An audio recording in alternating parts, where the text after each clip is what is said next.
Satan Xerxes observed the man seated upon the long-forgotten tundral throne, the one stolen from his father. Looking up in anger, he yelled, "You fucker, so it was you all along!" I gotta say though, everything told, it's about time you were funny. A booming voice that impressed Enruta very little, as he could see the bugs as well as the speakers by all appearance hastily jammed in. But Aaron raised his farce pen too high. "Why, whatever do you mean? Your great family was cast down and fled. I am here at the very seat of power that all hath prized." Slaver scum, speak your last. I shall render you nothing but a grease stain on a lost and unknown isle. Aaron bellowed, "I am but that which you have named me, the true Prince of Evil, the King of the Slaves, the one who stole the roll of Moses." Satan let out a and then, "Your factional retardation aside," as he drew out Pyre and Frost, "you are now done talking."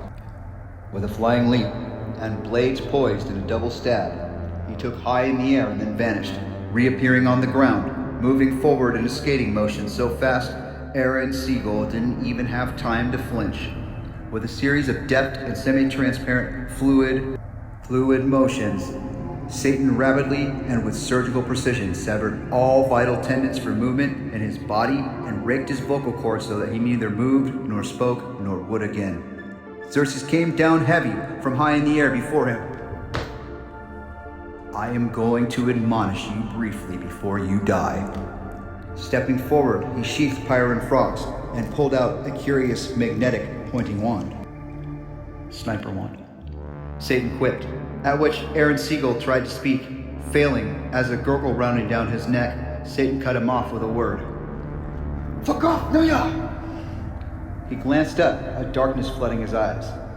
"You know full well my father lives, and my brother as well. Furthermore, my family evacuated these lands because they are barren and not worth sustaining at this time.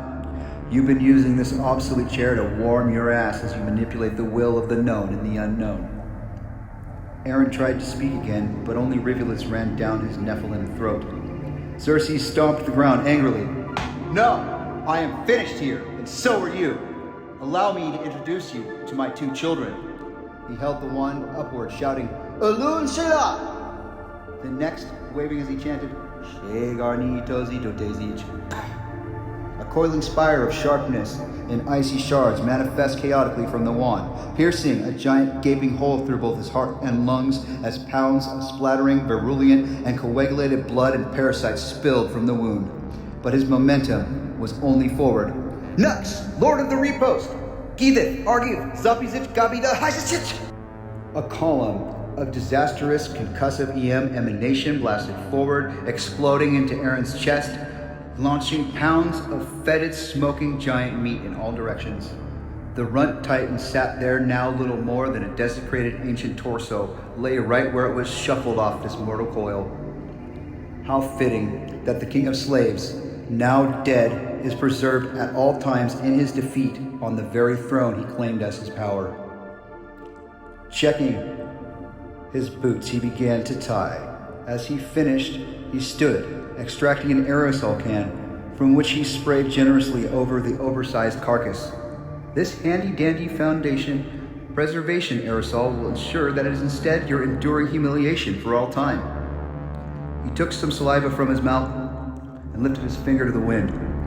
As the way is now open between the greater branches of the human family, many will pass through here on a journey of wisdom, reason, and delight, as the known learns of the unknown and the human race is no longer divided. He turned to look at what was left of Aaron Siegel one last time.